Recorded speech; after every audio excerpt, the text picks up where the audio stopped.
Now if I were to review the previous gen Toyota Glanza, I would call it nothing but a rebadged Maruti Suzuki Baleno.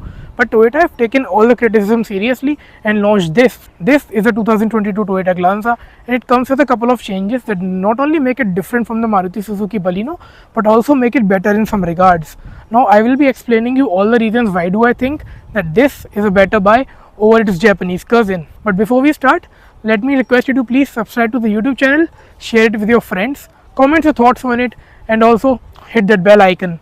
With that being said, now start with the video. Now I think everyone will agree to the fact that the Glanza looks a lot better than the Maruti Suzuki Baleno, mainly because of its sharper front end design. The Baleno on the other end comes with an aggressive design where it gets a larger front grille with a different kind of finish. In the Glanza, we get a smaller grille with a lot of chrome surrounds, and we can also see some chrome on the lower part of the bumper as well. There is a sneaky detail that is this for carbon finish on the lower part of the bumper, but it looks particularly sporty in my opinion. But what I like the most is the presence of these single torch LED DRLs, whereas in the Baleno you get a three-pot design unit that may not go with everybody's taste, but this looks a lot more sleeker and a lot more sportier as well. Another thing to note in the Glanza is the presence of the front camera that will assist in the parking, whereas we also get the side cameras mounted on the ORVMs. Now talking about the side profile, the Glanza of course gets 16-inch dual tone alloy wheels, but the design of these look a lot better than the Maruti Suzuki Baleno again. Now let's get to the rear profile to see how does it look from the back. Now around the rear we get a chrome finishing across the boot lid, and we get a variant nomenclature in the Glanza that is not present with the Baleno. So this is a V variant, of course, that's the manual top variant. Then we get the Glanza lettering over there. And the interesting bit is that we get 4 parking sensors. A lot of cars in the segment below doesn't get 4 parking sensors, but in the Glanza you get. We of course get a rear parking camera along with the rear washer and the defogger function. Now these LED taillights look rather nice in my opinion, but if you see, these are the split unit. The earlier car used to come with a single piece design, but let me tell you that this particular section doesn't offer any function because it doesn't glow in the night. It is just there for the aesthetic purposes and just to make it different from the car it replaces. Now if I give you a short look at its boot space, this is fairly good in my opinion. We got a partial shelf and the boot is very deep in my opinion, so loading and unloading stuff that is heavier would be a big task in my opinion. We get of course get the strings which you can mount here to pick up this partial shelf whenever the boot goes up. But again, the boot space is very impressive. I will of course mention the actual capacity of the boot space on the display right now, and we of course get the request sensor for the boot itself. It is electromagnetically openable. Now let's see how does it feel on the inside. Now let's talk about the interior, shall we? Okay, so start with, we get a 9-inch touchscreen infotainment system that is the latest and the greatest from Maruti Suzuki, and it's shared with the Toyota Glanza as well. So it is fairly slick to use and it gets customization options as well. It gets wired Android Auto enabled CarPlay, whereas the same unit in the Grand Vitara now comes with wireless functionality, and the same has also been offered in the Glanza as well. Now I'm pretty sure that the wireless connectivity for the Android Auto enabled CarPlay will soon roll out for the Baleno and Glanza owners as well. So you are rest assured in that front. It also gets the Wi-Fi connectivity, so you can put an eSIM in it and then you can use an array of telematic features, so you can locate your car, geofence the car, and you know the drill. A lot of connectivity features you get within this system. Then let's come to the instrumentation, that we get a typical 2-dial setup with a small MID send vision between. It is an LCD type display and it gets a lot of customization as well. We get power and torque readouts that are real time. Then we get a G-force meter. I don't know why there is this in this particular car, but we of course get a G-force meter. And then we get a fuel economy display and other features as well. It looks nice in my opinion, and I prefer the conventional dials over those LCD displays that are not really high quality, but they are there for the sake of it. So I'm not the big fan of those things, but still this looks particularly great in my opinion. Now another inclusion in the new Baleno and the Glanza is the addition of this head-up display, and as I'm opening it you will notice a lot of juddering sound coming from there because it does make a lot of sound when opening and closing. But then again, if you haven't noticed already, the Glanza comes with a dual tone interior. The Baleno also gets a dual tone interior, but that is black and an indigo shade if I'm not wrong, but this gets a black and a cream interior. Looks fresher in my opinion and gives a lot of airiness inside the cabin. The seats on the Glanza are again better than the earlier car. The seats are similar in the Glanza and Baleno. These are nicely bolstered and there is a lot more shoulder support on these seats as well. Now if I talk about other bits, we get a electrochromic inside rear view mirror, that is a rare sight in this segment. Then we get map lights on the top of the roof, and we also get a central map light, again a nice touch in my opinion. We get a center armrest where you can stuff your wallet or something. Then we get two cup holders, a USB charging port and a 12-volt socket. Now one problem I faced is that I recently switched to iOS and the Glanza doesn't come with a Type-C port. So if I want to use Apple CarPlay, I will have to carry an adapter or something just to make it compatible with my Type-C cable. Otherwise I won't be able to use it, and I do not have the adapter as of now, so I am working with the Android Auto or Bluetooth only. So again, a wireless functionality would have been a lot better in my opinion, but for the time being it is what it is. We get a big glove box around here. I don't think it is cooled. Yeah, so it is not cooled, but decently big in my opinion. Now the plastic quality on the Glanza and the Baleno of course has gone better than it used to be. Of course there is some amount of flex in the panel still, but overall the plastic quality and the great finishes and the fit and finish levels have gone up a notch compared to the earlier cars we used to see. Now an interesting thing I would like to share, that the Glanza and the Baleno both offer automatic climate control as a standard feature across all the variants. So this is a kind of a premium feature in my opinion. It is nothing that you can live without, but as you get it standard across all the variants, it deserves some bragging rights as well. The Ultras, the i20 all come with manual air conditioning in the base variants, whereas the Glanza and the Baleno offer automatic climate control. Now let's go to the rear to see how the space is, and then we will take it to a drive to tell you everything about it. Now as I shut that door, I can tell you that even though the quality of the front doors has gone better than the earlier car, the rear doors still carry the flimsiness that we associate with the new gen Maruti Suzuki offerings. The rear doors could have done with a lot more feel and a lot more robustness in my opinion. But let's not digress any further and let's talk about the space on the rear. Now we of course get adjustable headrest on the rear as well as on the front, and the front seat is now adjusted to a driving position of a 6 feet tall person. I stand 6 feet tall and I prefer to have a lean back driving position. That's why the backrest is kind of taken aback, but still I've got plenty of knee room and a plenty of foot room to stretch my feet. Now the headroom is also impressive, but I'm sure that as this has a nice curvature around the side, so if you are 3 people abreast, you will have constantly your head bashing along with that roof. So not a nice comforting thing to note. We of course get the inclusion of rear AC vents that were not present in the earlier Glanza, and we get 2 charging ports and one is a Type-C. So yeah, even I am shocked to see that, because on the front we do not get a Type-C charging port, but on the rear we do get. One thing I forgot to tell you earlier is that the front armrest is sliding, but the interesting bit to note is that there is still no rear center armrest in the Glanza or the Baleno. I mean, the Tata Punch, i20 and all the cars that are in the segment get us rear center armrest, but the Glanza still doesn't. It is not an expensive feature to incorporate. Even the Renault Kwid offers a rear seat armrest.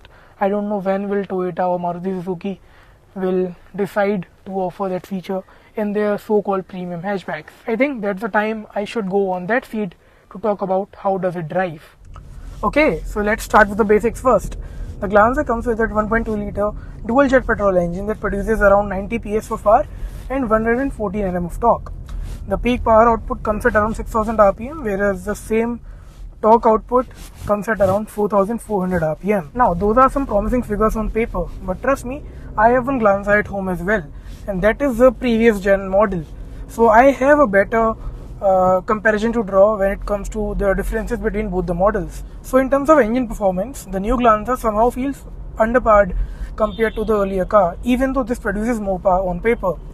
As I told you earlier, 90 PS of power, class leading in the segment. The i20 and the Jazz and the Ultras even all produce around 83-82 PS of power, whereas this produces 90 horsepower.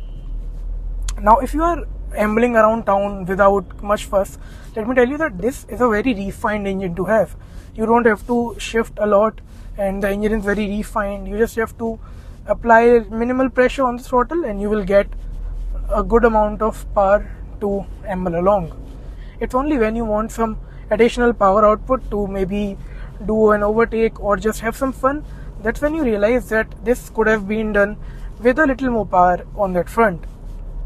It doesn't feel responsive per se because the power delivery is very linear. The earlier car used to have some kind of a spot where you had good amount of surge on offer, but this one, in my honest opinion, feels a lot more linear than the earlier car. And as now I have stopped on a junction, I'll remove my leg from the clutch and the car is shut down just because of the ideal start-stop feature. Now this is a very good feature to have because it returns good fuel efficiency, but there's one problem. If somehow the ideal start-stop is not working and if you turn the engine off from the start-stop button, the car will actually shut down the infotainment as well. So whatever music you are listening to and whatever maps you have set, that all will be gone and you will have to replay the music or reset the whole system, because I don't know why in other cars when you turn off the engine the infotainment still remains on until you open the door, but in this car no matter what, the moment you press the button the infotainment will go off. But now the car started it on itself the moment I pressed on the clutch, and again that's a very nice feature to have and it's very unintrusive and works flawlessly all the time. Of course, you will have to shift to neutral if you want to kill the engine. If you are holding the clutch on a gear, the car won't turn off because of safety reasons, of course. But overall, the engine performance on the Glanza is decent in my opinion. It will never feel underpowered to you, only if you do not expect a lot from it.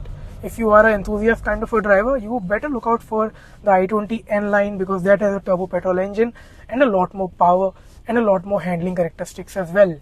Now, speaking of handling, the Glanza has somehow become a lot more mature than it used to be, and that's because of some dynamic changes and some suspension changes that Maruti Suzuki have done, and of course this also gets those changes.